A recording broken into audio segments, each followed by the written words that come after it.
saat titik punya anak pasti feel guilty di saat gue nggak pernah bisa ketemu anak gitu kan. That's the point gitu kan. Pernah gue inget tuh satu kali dia manggil gue mbak, dia manggil mbak gue.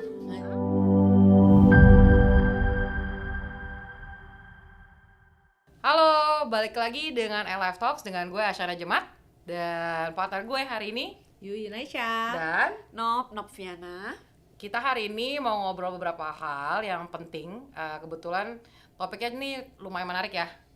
Berani resign. Yeah. Kalau kita tahu ya, katakan sama kata sayang. Jadi mungkin kita perkenalkan diri dulu. Gue sendiri Asyana Jemat. Background gue itu gue dulu kerja di property consultant selama kurang lebih 10 tahun. Mungkin juga nanti teman-temanku si Yuyun juga mau cerita mengenai backgroundnya dia, dan Novi juga. Mungkin mulai dulu sama Yuyun kali ya, Yun. Oke, kalau gue selama ini tuh dari lulus sampai terakhir resign itu kerjanya di capital market ya. Specific role-nya tuh investment banking, kurang lebih for 15 years, 15 tahun. Wow, gila keren banget. Ya, lu juga 10 tahun. Tapi menurut gue coming from capital markets terus masuk ke insurance tuh top banget lah. Kalau Nov gimana, Nov? Iya, halo. Kalau gue dari 10 tahun, 15 tahun, gue 16 tahun. Oh, wow. 16 tahunnya itu gue di public accounting firm. Jadi di KAP. Ya like around 12 tahun itu gue as auditor, jadi as independent auditor. Spesialisannya itu di financial services ya waktu itu. Terus nice. terakhir sih 4-5 tahun terakhir itu tuh udah di learning and development internalnya kantor aja sih gitu. Oh wow, tapi gila keren banget. Berarti ini kalian dua-duanya financial background loh ya? Kurang lebih. Wow, oke. Kalau gue lebih ke marketing, capital markets juga sih, tapi lebih ke sales. Jadi kalau misalkan lihat gedung-gedung bertingkat di SCBD tuh, itu kan banyak Nah, itu kantor gue tuh soalnya. Nah, iya. Nah, biasanya kan banyak tuh corporate clients gue ya. Mostly sih corporate clients mereka perlu pindah dari kantor satu ke kantor lain misalkan. Nah, untuk perpindahan itu banyak yang di-assess sama kantor gue gitu. Dan either mereka mau beli sendiri gitu atau mereka mau nyewa lagi. So it's kalau di luar negeri, kebetulan emang aku juga sempat kerja di kantor yang sama tapi di luar negeri itu they do the same service gitu. Jadi I kinda have an understanding lah ya before I came here. Nah, kita backgroundnya corporate nih bertiga. Pastinya yang dikenal dari background corporate ya itu adalah income yang besar. Benar gak guys? Alhamdulillah, iya benar kurang Iya, lebih ya. Iya, paling nggak At least stable lah ya. Yeah, stable. It's more about stable income, terus more ya ada lah ya service-nya bagus, it's certain gitu, future-nya tuh udah jelas mau kemana ABCD gitu. Kemudian ada tingkat-tingkat income tertentu yang udah cukup nyaman lah. Nah, ini kan kita ngomongin ya mengenai berani resign, right? Apa sih momen yang jadi titik baliknya kamu untuk mutusin untuk resign? Mungkin Yun bisa cerita, Nov juga, nanti kita bisa ngobrol-ngobrol lah. Karena menurut aku semua orang tuh pasti ada satu titik tertentu yang bikin berani. Ya udahlah, ini this is my moment gitu. Apa ya? Kalau gue mungkin sebagai ibu dari 2 orang anak, lumayan masih kecil, dua-duanya di bawah 10 tahun gitu kan. Mungkin ketika anak pertama gitu kan masih kerja, oke lah, masih bisa meluangkan waktu gitu ya. Tapi kalau udah pas anak kedua lahir, terus pandemi selesai kan, jadi udah rutinitas udah balik lagi ke datang ke office everything gitu kan. Jadi mungkin waktu itu sesuatu yang berharga banget gitu kan, waktu sama anak. Nah, memang kayak udah kepikiran pengen resign tuh udah lama sih sebenarnya ya, buat ibu-ibu yang ibu kayak kita gini kan kayak pengen banget bisa spend more time sama kids kan. Tapi kan kayak buat gue resign itu tuh kayak momen itu tuh baru muncul ya tahun inilah ya. Nah, jadi awal muasalnya memang kayak yang namanya dari kecil, dari bayi anak gue itu lebih sering sama suster gitu ya. Jadi kan sehari-hari mungkin dia itu udah menganggap susternya itu she cannot live without her gitu kan. Okay. Jadi kayak udah mulai apa-apa bergantung sama suster, termasuk tidur udah nggak mau sama gue gitu kan, jadi maunya sama suster gitu kan, makan apa segala macam maunya sama suster. Nah at some point of time itu gue mikir gitu kan, ini anak yang kedua maksudnya ya jangan sampai ngulang lagi gitu kan. Gimana caranya, tapi apakah gue harus resign ya, maksudnya apakah se ekstrim itu gitu kan. Terus dipikir-pikir, dipertimbangkan lagi gitu kan. Nah at that time itu anak gue itu kan udah mulai gede nih, yang pertama kan udah 9 tahun. Dia tuh udah ngerti lah ya, kayak misalnya kalau kita bilang I love you kan, the response should be I love you too gitu kan. Nah, itu dia nggak pernah bilang, misalnya nggak pernah bales gitu kan. Jadi kan kayak gitu kan, itu udah mulai, itu trigger kecilnya gitu kan. Terus lama-lama gue kayak gue nonton ini film, tau gak sih lo, film zaman dulu tapi keputar lagi waktu gue lagi business trip di pesawat, The Nanny Diaries.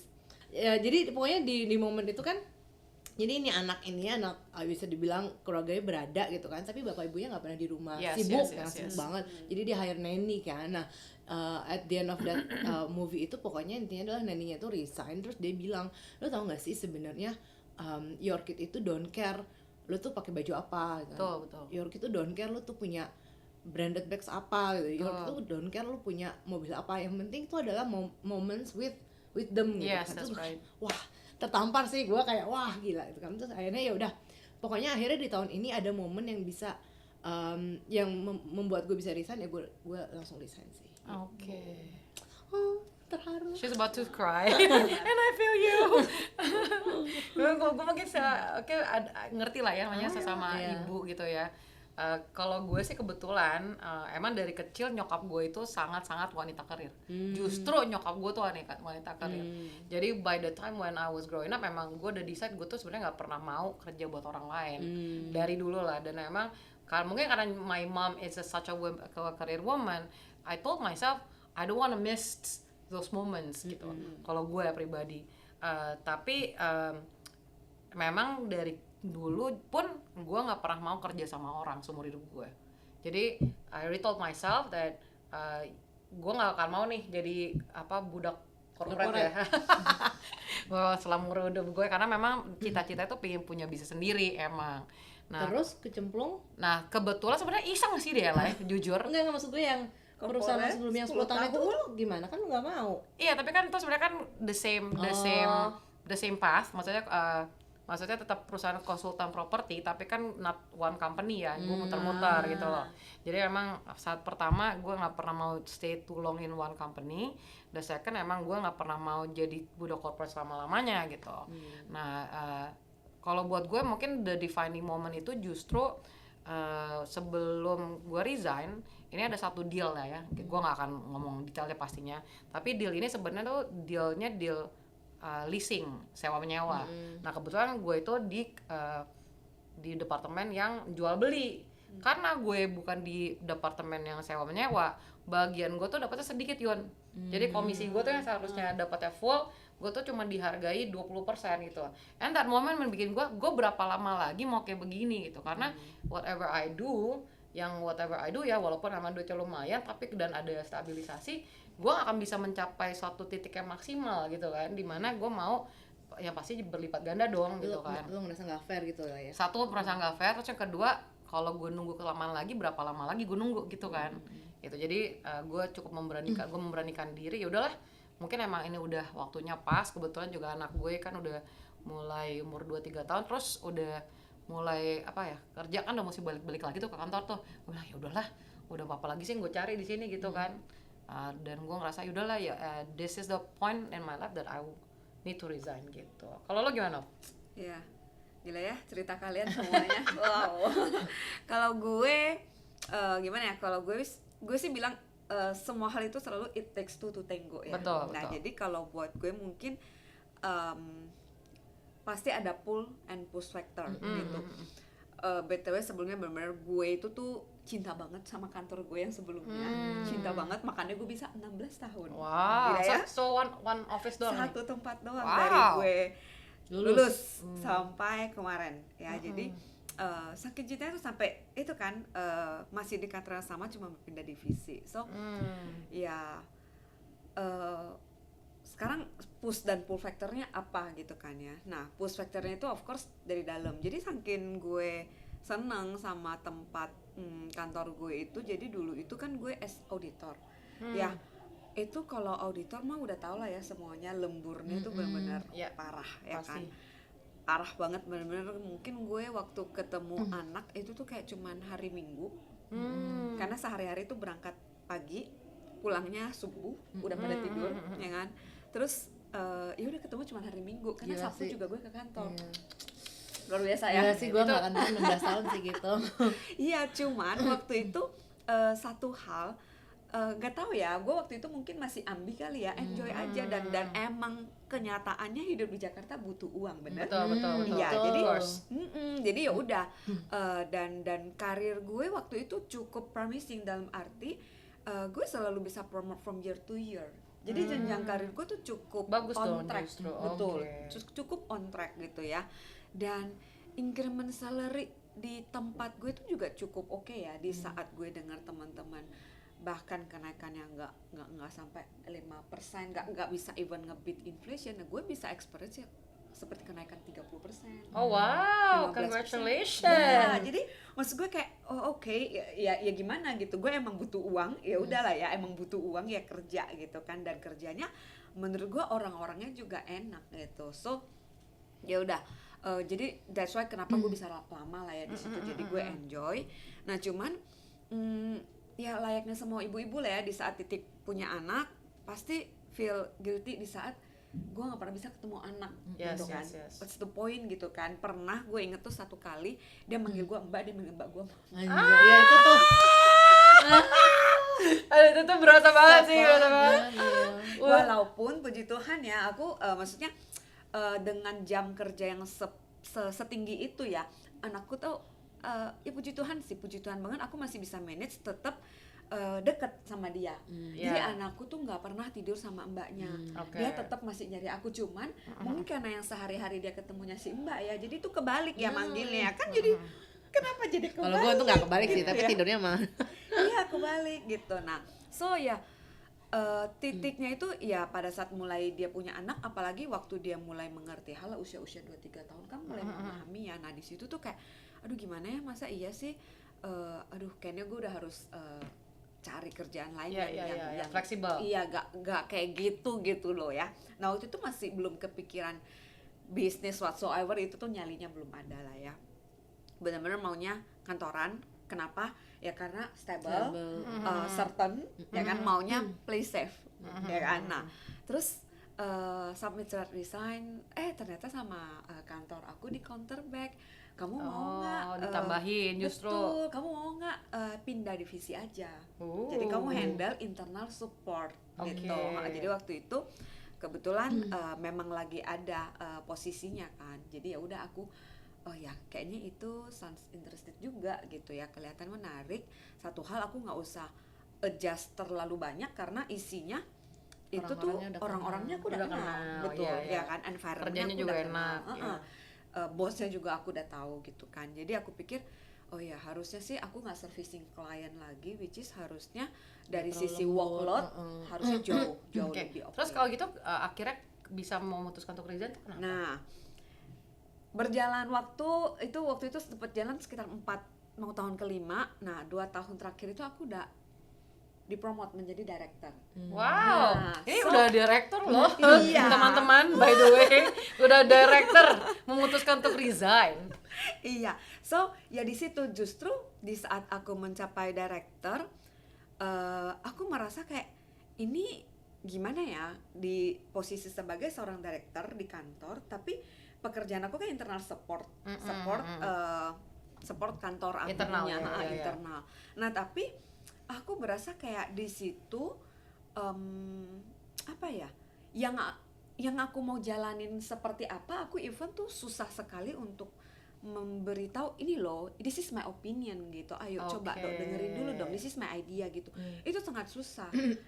Which is menurut aku itu wajar ya. Kenapa? Karena semua kantor itu mereka pasti punya cara mereka sendiri. Karena itu bukan kantor bapak gue gitu. Benar nggak sih? Gue cuma bisa do it on my way kalau itu perusahaan gue atau perusahaan orang tua gue. Kalau itu perusahaan orang yang mau nggak mau, suka nggak suka, gue harus ngikutin dia. Nah disitulah internal konflik gue tuh kayak ini nih nggak align ya sama value-nya gue gitu. Which is setelah 16 tahun ya? Iya. Karena 16 tahun baru bisa melihat. Karena semua itu tuh baru berasa pada saat udah di level yang di atas tertentu. Betul. Karena di bawah tuh kayak mungkin karena berasa terprotek sama atas. Iya sama bos. Yes. Nah di situ itu push factornya. Nah di situ tuh kayak masih galau, tapi mau nggak ya. Udah nggak nyaman, udah sering bahas sama suami. Aduh gimana ya kalau gue resign, gitu kan. Tapi gue ngapain gitu kan, kalau gue cari kantoran akan sama lagi dramanya, benar? Nah, and then sampai dengan suatu titik di saat anakku sekitar 2 tahun lalu ya, pas COVID, anakku tuh tiba-tiba sakit. Dia sakit epilepsi waktu itu, pas lagi homeschool ya, pas lagi COVID kan, soalnya gue juga WFH. Nah disitulah sekaget-kagetnya, ini kenapa anak gue gitu kan, terus dicek and so on, ternyata dia sakit. Dan gue sebagai mantan karyawan kantor yang saat itu gue tahu gue butuh asuransi, gue beli dengan kesadaran gue sendiri. Tapi ambisi, tolong ya kamu agen, handle aja aku, gue pokoknya bayar. Gue bayar, lu beresin semua, gue gak mau tau, pokoknya lu bilang aja ke gue berapa, gue bayar. Segitunya gue gitu dulu ya. Jadi I don't even understand apa yang aku beli. Dan intinya aku gak bisa klaim apapun dari kejadian anakku sakit. Padahal itu setelah puluhan tahun tuh aku punya asuransi, anakku dari dia bayi juga aku udah beliin. Itu jalan berarti udah 7 tahun, gue gak bisa klaim apa-apa. Oh ya? Kok bisa? Iya. Anyway, kalau setelah gue pahamin sih, intinya gue nggak ngerti apa yang gue beli lah ya. Ya itu kalau kita cerita mah panjang ya, jadi bukan desain ya.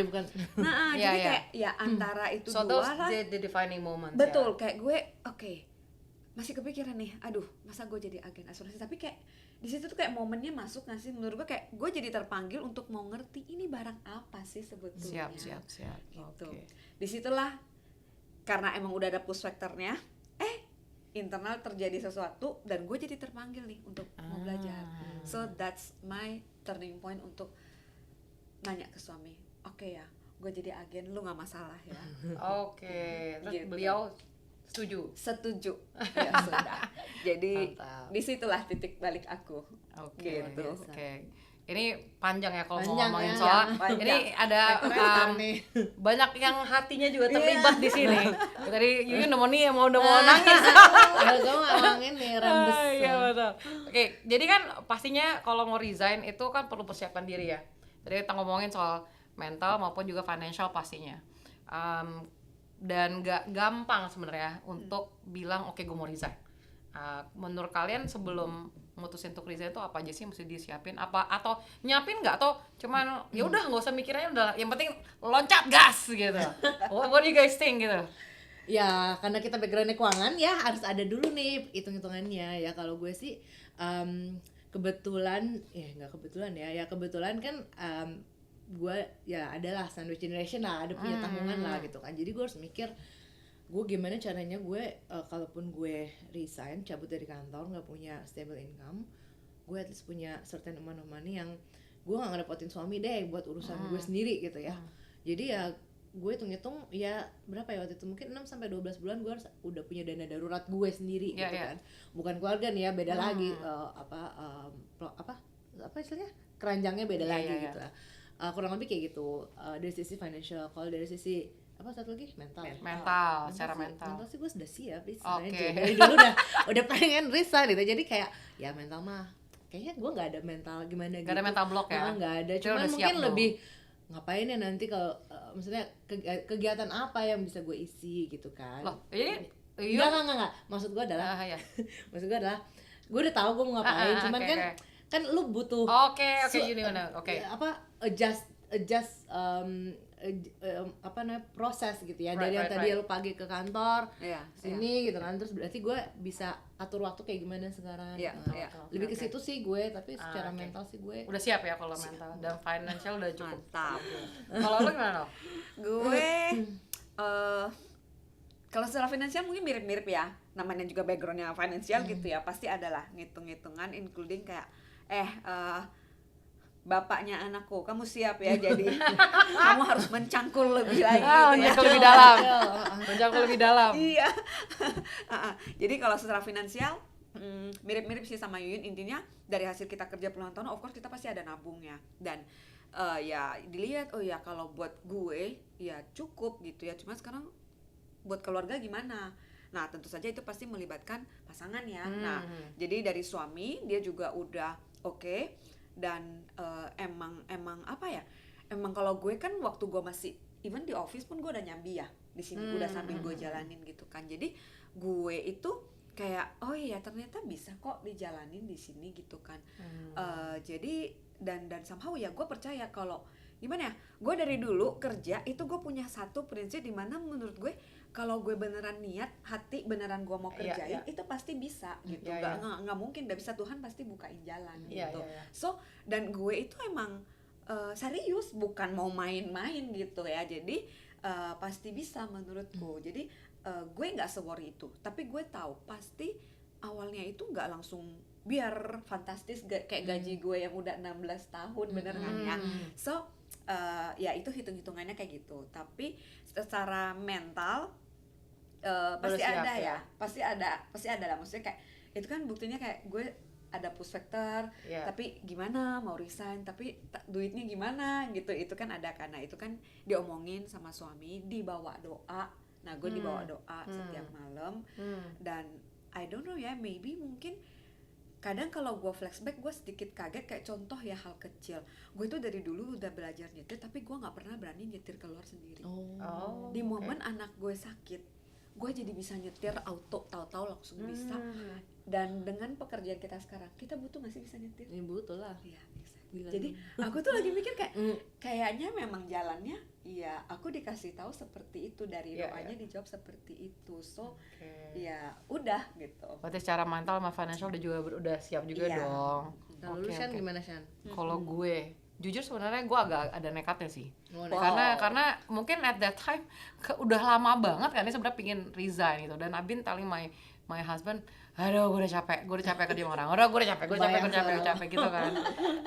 Tapi sebenarnya to be honest secara financial tuh belum kuat-kuat amat gitu, karena kan memang kebetulan my husband itu dosen gitu ya, dosen, dan emang visi misinya dia itu untuk melayani nggak cuma di bidang pendidikan aja, tapi untuk bangsa dan negara Indonesia. Kayak jadi our komitmen itu memang kita mau mengabdi, karena dia mau mengabdi dan mengabdi politik juga. Jadi aku tahu dari awal itu gue bakal banyak banget berjuang di depan gitu. Tapi namanya politik ya pasti kan lama ya mentiknya ya. Ya udah. Tapi gue udah pikir-pikir, ya udah lah ya, gue mau kapan lagi kayak gini terus gitu. Jadi gue pikir ya udah Mas, gue resign pokoknya gue resign, gue gak mau tahu gue gini kan. Ya udah sampai akhirnya nih ya ada saving, tapi saving udah habis sih. Cuma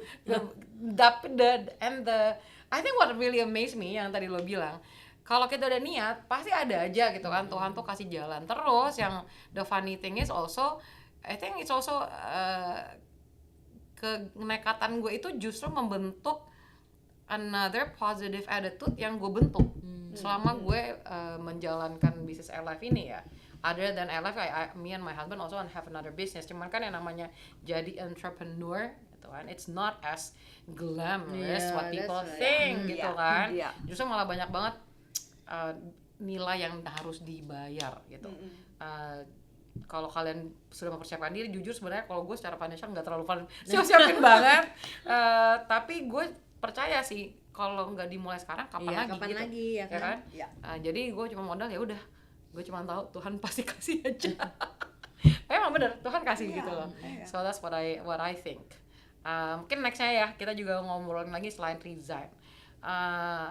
Kayaknya agak-agak mirip ya, aku bisa ngomong aja beberapa hal lagi mungkin mengenai insurance, part of our perks sebagai corporate worker itu pasti punya insurance yang cukup baik lah ya.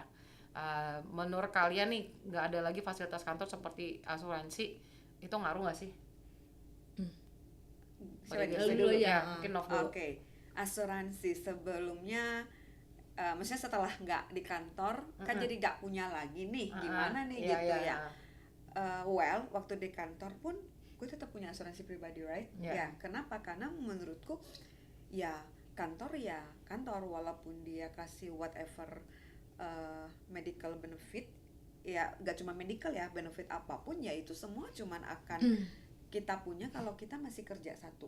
Dan kedua, namanya kantoran itu kan pasti ada umur pensiunnya ya. Jadi kayak ya satu titik pasti akan butuh Iya, iya. gitu. So even dari waktu masih kerja juga aku udah punya gitu, karena menurutku ya emang aku butuh gitu. So ya gitu sih. Jadi kalau kayak sekarang even udah nggak kantoran, ya lebih-lebih menurutku harus punya. Kenapa? Karena resikonya benar-benar terpapar banget ya. Resiko kehidupan, I mean ya.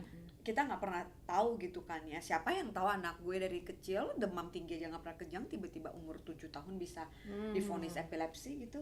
I No one see. knows gitu kan. Nah, Oke. jadi maksud gue ya harus gitu. Ya berarti nggak masalah dong ya, nggak Nggak. ada asuransi dari kantor. Enggak sih. Walaupun itu like one of the perks yang cukup Yes. lumayan bisa dinikmatin Yes. gitu ya. uh-uh. Oke, kalau Yun sendiri gimana? Yun? Iya sebenarnya sih sama sih dari semenjak gue kerja, kan gue kerja, suami kerja, ya kan dua-duanya di corporate, dua-duanya punya asuransi kantor. Jadi sebenarnya dulu sebelum punya asuransi pribadi pun kita merasa cukup gitu kan. Cuman kan ya belajar udah mulai terbuka lah ya matanya bahwa kantor ini udah limitnya sebenarnya tidak tidak wow gitu ya, maksudnya ada risiko nombok gitu. Plus ya itu ternyata cuman bisa kita nikmatin pas kita masih bekerja di kantor tersebut. Yang mana orang-orang tuh suka lupa ya, begitu dia antara resign atau pensiun, lu baru mau nyari gitu ya, jeger udah dari riwayat ABCDE gitu kan, udah punya gitu. Nah untungnya dulu waktu itu gue udah lumayan teredukasi lah, udah mulai ngerti sebenarnya awal mulanya karena bokap gue jantung waktu itu. Ya kan, bokap gue jantung, gue tahu biaya rumah sakit buset gitu kan, mahal banget. Ngecek iseng limit kantor berapa, gitu kan, ini sih gue pasti nombok, waktu itu akhirnya buka gitu kan. Jadi memang udah lama punya asuransi pribadi gitu. Nah gue cabut, ya sebenarnya suami masih ada asuransi kantor yang ya menurut gue cukup lah gitu kan. Cuma gue tetap memang beneran pribadi ini asuransi pribadi ini memang wajib punya lah ya semua orang, karena kita nggak tahu risiko ke depan, tiba-tiba kenapa-napa, udah punya riwayat, aduh ribet banget ya buka insurance begitu ketika udah punya riwayat, aduh capek kayaknya. Kita aja bantu ngurusin tuh kayak wah muter-muter gitu ya. Betul. Gitu. Jadi so far sih gak ada masalah bagian itu ya, karena memang kita udah punya gitu. Iya, kalau gue juga mengalami sih ya. Mungkin yang paling missing mungkin ada asuransi rawat jalan, tapi rawat jalan pun juga tetap aja sebenarnya nggak, karena kita sehat juga nggak perlu, it's not too much lah ya. Ini itunya yang lain-lain pasti intinya kan kalau rawat jalan nggak akan bikin kita bangkrut kalau misalnya kenapa-napa ya kan. Insurance tuh cover something yang kan benar-benar yang mainnya itu kan ketika sakit keras, rawat inap gitu kan, itu yang harus kita protect gitu kan. Betul ya. Mungkin kalau ngomongin lagi sedikit mengenai tadi ya, sebelum resign gitu ya, dan ada faktor-faktor yang harus dipertimbangkan. Kalau dari lo sendiri Yun, kira-kira apa aja sih faktor-faktornya selain mental maupun financial? Tadi kan kita udah ngomongin ya, mental maupun financial. Apakah ada faktor-faktor lain nggak Yun kira-kira? Kayaknya mungkin gue harus memikirkan kayak ngurangin shopping gitu. Nggak kan, tadi benar, intinya adalah ketika kita mulai merintis bisnis gitu di sini kan nggak mungkin jebret income kita langsung seperti gaji korporat ya kan. Jadi kan pasti ada adjustment di situ. Kayak gue sih faktor-faktornya lebih mindful lah ya sama apa yang kita earning gitu kan, sama yang kita spend gitu kan. Jadi ya itu sih paling ya, apalagi tadi ya. Nah kalau Nov sendiri gimana Nov? Ada nggak faktor-faktor lain? Mirip sih, karena memang utamanya diri sendiri, jadi self control. Jadi nggak self control. Iya, self control Exactly. ya basically ya. Itu aja sih menurutku. Nggak ada pribadi aku nggak punya yang lain-lain lagi sih. Gue jadi ingat kemarin tuh kebetulan gue dapat undangan kan ya dari temen gue, salah satu ownernya, nggak usah sebut nama kali ya. ya. Kayak it's a brand lah ya, it's a brand yang gue biasa beli gitu kan. Biasanya kalau udah pas lagi masih kerja corporate kan beli aja, gue mau pikirin duit masih duitnya datang terus gitu kan. Masih dapat lagi. Iya, terus sekarang kan, wah gue mesti lebih mindful tadi lo bilang kan, nggak bisa langsung sembarang gesek-gesek lagi gitu. Terus ya inilah part of being entrepreneur. Tapi kan we're getting there ya kan. Yeah, yeah, We're yeah. slowly Yes, getting yes. there Yeah. ya kan. Selama kita niat menjalani bisnis ini kan, Yep. ya seperti yang tadi udah bilang ya, pasti kan yang di atas bukain jalan gitu Yeah. kan. Pasti sih gue percaya sih kita bisa mencapai level kita dulu Pasti. ya kan. Apa Pasti. namanya, dan ya menikmati hidupnya lebih baik. Gue sih nggak ragu, justru malah actually I remember ya cause I love reading books gitu kan. One of the autobiography yang gue suka baca itu mengenai si Elon Musk. Buat orang gila ya, sinting bangetan gitu kan. So but I admire this guy gitu. Waktu gue baca, I remember there's like this one part where he is actually to building his company yang sekarang itu si SpaceX. Itu kan hampir bangkrut, dan he doesn't care loh. Yeah. So what I really admire from him, it was not about making the money-nya only for him, but making a proof of a point that he can do whatever it is his mind put.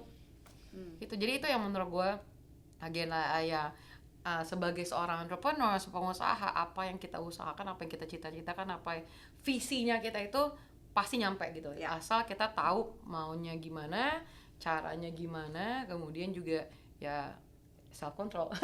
Self control. self reward itulah ya. Oke, terakhir aja nih sebelum kita wrap up, sebelum kita conclude gitu ya. Kira-kira dari kalian sendiri ada nggak sih pengalaman atau pembelajaran apa sih yang didapat setelah resign yang kalian mau sharing sama teman-teman di rumah, mungkin LF partner yang lain, ada nggak? Satu hal yang penting. Satu Apa tuh? aja ya, satu. Take a leap in faith. Jadi Itu mah Itu mah. take law of faith. Itu mah kalau maksud gue ya, kalau kalian nunggu untuk ready 100% ready Iya. baru kalian mau coba, itu gak akan terjadi. Betul. Setuju nggak? Ya. Macam kayak punya anak. Nah iya, lu Benar-benar. suka nggak suka, lu ready gak ready, itu anak 9 bulan harus lu keluar. Bener. Ya, dari gue itu. Kalau dari lo, Yun? aduh apa ya kalau dari gue, ya sebenarnya dipertimbangkan boleh gitu ya, tapi at the end sebenarnya ya sama sih, take a leap of faith, karena kita nggak pernah tahu apa yang hidup bisa bawa kita kemana gitu kan. Kita nggak pernah tahu bahwa coba si A ini actually gonna bring you to somewhere a very nice, katakan mountain gitu kan. Karena kita harus nyoba dulu gitu. Jadi ya nggak usah takut lah ya gitu kan, selama kita masih bisa hidup, bisa nyoba anything else, ya nggak usah takut lah ya. Kalau gue pribadi mungkin justru satu hal yang gue yakinin banget ya, by the time that you actually making decisions yang bikin lo takut, itu justru itu is actually a defining moment di mana the new Big version door. of you gitu, it will come out. Dan gue jujur, I don't think I will be the same Ashana gitu ya, yang sama seperti sekarang tanpa decision gue untuk resign gitu. Karena setelah gue resign ternyata banyak hal yang diri gue sendiri nggak paham atau nggak mengerti tentang diri gue gitu, yang gue nggak sadar. Oh ternyata kelemahan gue di sini loh, ternyata kekuatan gue di sini loh. Dan ternyata setelah gue resign dan gue berani mati istilahnya gitu kan, berani terjun loncat, oh gue tahu ternyata kekuatan gue tuh di sini gitu, kelemahan gue di sini, and become a better version of myself sih. Mungkin itu kali ya, selain pesan yang nggak usah takut, actually the best version of yourself is gonna come out gitu. Jadi so mungkin pesannya jangan takut resign. Asik. Oke, jadi udah denger ya dari partner-partner kita di sini yang hebat-hebat, cewek-cewek perkasa, mami-mami gitu, mompreneur. Mungkin kalau ada yang di luar sana memikirkan gitu, apakah benar nggak sih ini path gue untuk mengambil jalan tersebut? ya selain udah diomongin ya sama suami, sama keluarga, dipersiapin hal-hal yang penting kayak mentalnya, financialnya, mungkin jangan agak nekat sedikit kayak saya juga nggak apa-apa gitu ya. Bisa direnungkan dulu, didoakan yang paling penting, tanya dulu sama Tuhan, is this the right path for you or not gitu ya. Dan like we said earlier, take a leap of faith karena you would never learn and there will never be the right timing sih untuk make that kind of a decision, especially kalau mimpi kamu besar dan kamu pengen berbuat banyak. Gitu aja. Saya Ashana, jemaat dari Alive by Visions, kita partner Alive di sini mau bilang jangan lupa untuk like dan follow juga Alive by Vision ya di Instagram. Bye bye. Bye bye.